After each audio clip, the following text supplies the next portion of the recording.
They look very heavy. Country roads take me home. I love lanes like this. A little bit of grass running through the middle.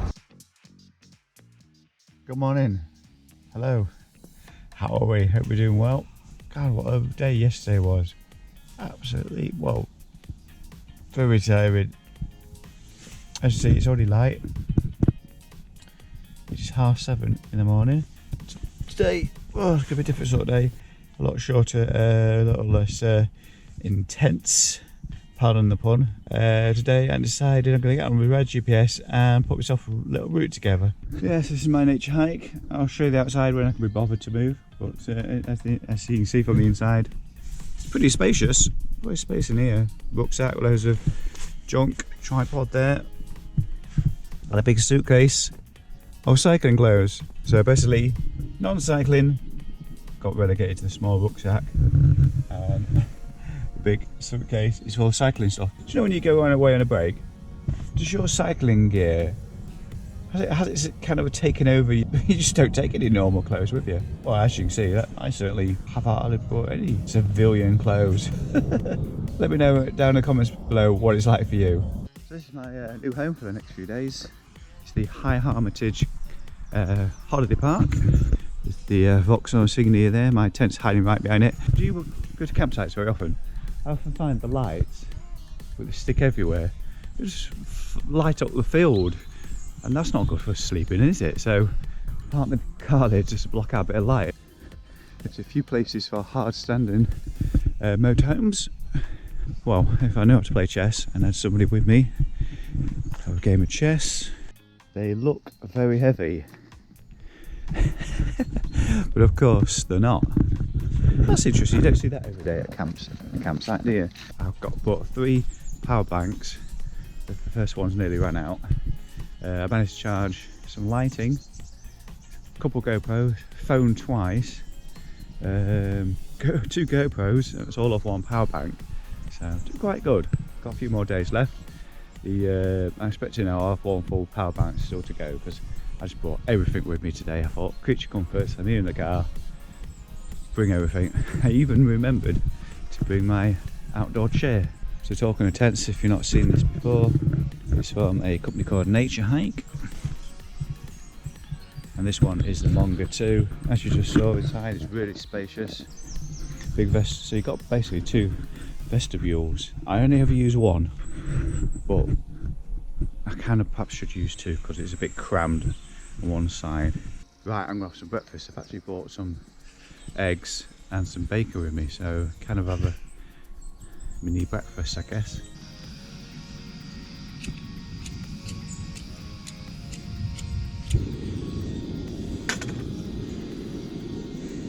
Start off with some coffee. Get some that goes back into me. Gosh, I drained yesterday after yesterday's ride, and so I got back here about 9:15, something like that. And what you didn't see on film, I'll tell you about now. Is I bonked. It's like 25 kilometers from the end of the ride, and just didn't have enough to eat. I'm just going to walk away from the van over there. Don't want to wake them up. Yeah, I just bonked. It was about 25 kilometers from the end of the ride. Hadn't eaten enough yesterday. I had a full English, which was kind of medium sized, and then I went to the co-op. This was in Bellingham, so I went to the co-op. I got a pastry, got a packet of 4 toffee crisps, and well, that was it for the entire day. Even with water, I made the water last all the way round. That's not enough for what was 230 something kilometers. And actually I was saved, because when I did bonk, I decided, right, I'm going to layer up now, get really, really warm. I find that helps as well. The warmer you are, the less energy you're wasting just getting shivering, getting cold.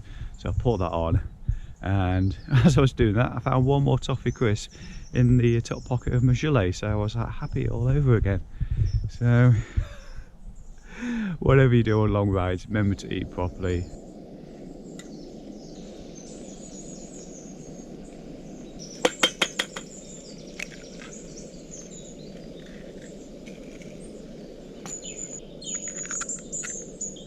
Could have done with a few more utensils.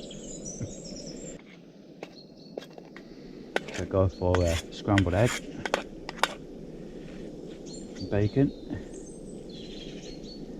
And of course some beans. Probably could do with a big frying pan and a bit more finesse. Oh,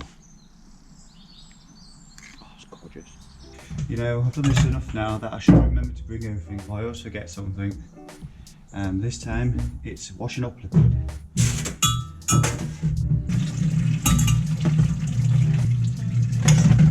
At least I remember to bring the scour this time. It's a nightmare without a scour, I can tell you. Although I did find one here on the side, but you don't know where it's been here. Well, you do actually, it's been in the sink. Have you got any interesting campsite stories? I'll share one with you. It was last summer, June, July, something like that. I think it was the August bank holiday actually. Anyway, whatever it was, went for a campsite which describes itself as a small little farm situated in the quiet, remote parts of the Peak District. Of course, everybody was taking holidays at home, like they are still doing now, generally speaking.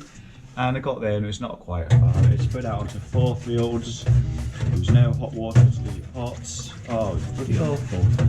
So how did I get my pots clean, Richard? Well, they had some porta cabins for showers. So I did more of my pots in the shower block. Thinking outside the box, you've got to do it. Didn't see anybody else nicking my idea, so I must have been quite discreet. It would have been weird though if I showered at the same time.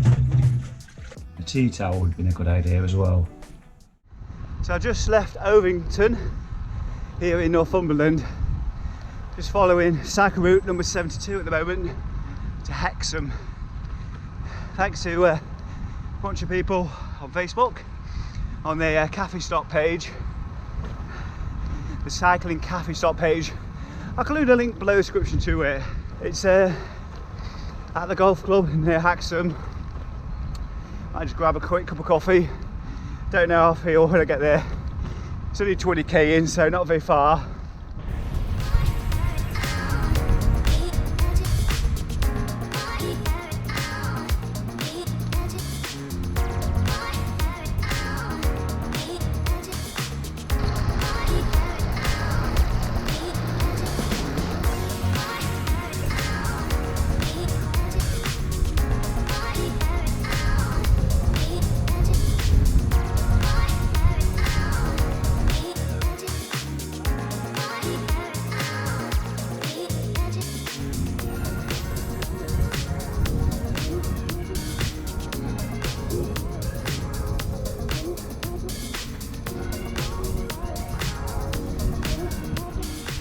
Passed quickly through Corbridge and saw Spokes Kitchen on the map.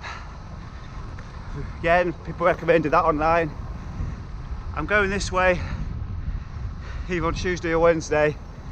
Tuesday, I think. So I may well get that in there. Gonna spend some time in the North Pennine, so I might skip breakfast and go there instead.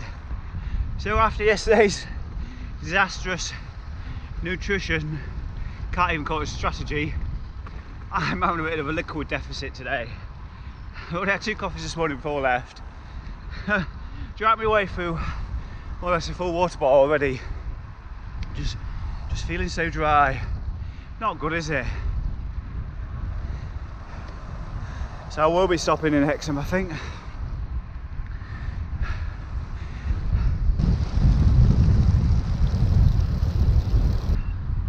I've seen absolutely loads of people riding bikes today.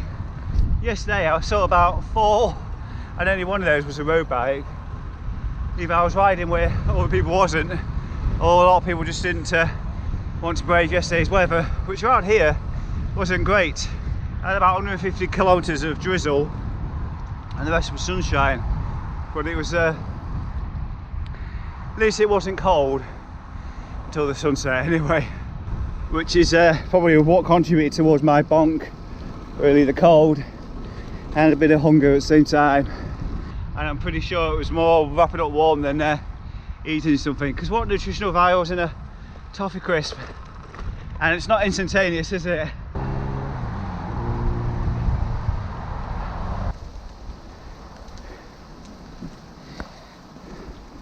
I am now the other side of Hexham. I stopped at the golf club. nice. I'd love to say pot of tea, but everything's still takeaway at the moment, isn't it? Nevertheless, it was nice just to stop. Nice spot in the sunshine there, soaking it up. I have got a railway line on my left, wind ahead of me, beautiful countryside over to my right. I'll tell you what, this wind is rather cool. It's taking a while to get warmed up, but it's that funny sort of temperature at the moment, low teens, like 12, 13. So I'm headed over to Pontiland now, which I've already been told actually is pronounced Pontiland, not Pontiland as in Mario Land or Diggerland. Apparently it's pronounced Pontiland, as in Iceland, I suppose. Yeah, so that's kind of the furthest east I'm going to get, and then heading south and back west. That's a nice circular route. So this is route 72 again, I think, or 68, not sure, one of those two.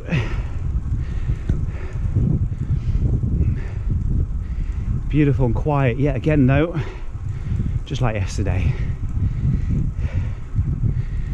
Right, downhill. Woohoo! You could say, and I will say, that today is an active recovery day.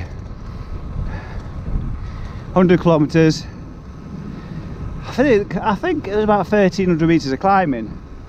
So compared to home in Lincolnshire, that's not really active recovery, is it? But for me and these legs and how I'm feeling and where I'm at the moment fitness level wise, ahead of the TCR next summer, I've got to put days like this in and call them active recovery days. Hey folks, I'm on top of what, as you just saw, the Errington Hill head from Cloford, something like that. So basically this is the Hadrian's Wall walk. Try saying that way when you're out of breath. And it's all the way up there as well. Seen a few people walking up and down it. I wonder if you actually mountain bike any of this at all, or wild camp it. I bet you can. I tell you what though, wrong choice having full sleeves on, because it's a 200 metre climb and it was a bit much. Wrong decision to wear it. Oh well, it's kind of tips in the balance really whether I did or don't. I should have worn what I should have done is worn the short sleeve and put some arm warmers on. That would have been fine, but I kind of wimped out and now I'm paying the price. I believe this is called the Military Road. So after all this climbing, I'm going to be running all the way down into Pontiland. Lots of downhill, and there's a climb towards the end again as well. I always put climbs in at the end, don't I? Although there is a cycle path option which follows the river. Of course I don't know what it's like, so I didn't put it in.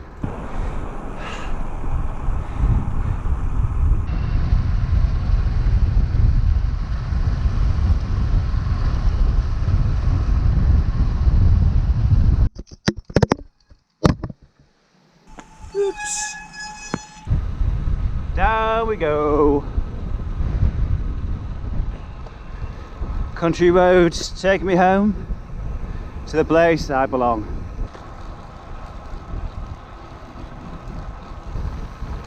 I love lanes like this, a little bit of grass running through the middle. And this one's brilliant because it's all downhill. Question for you, or thoughts, if you don't live around here, or maybe you know the answer anyway. See lots of signs for places ending in shield as the second word. What's that meant to mean? I'd love to know what the answer is. If you know, why not let me know down in the comments below? Don't you just love that sort of profile on your Wahoo?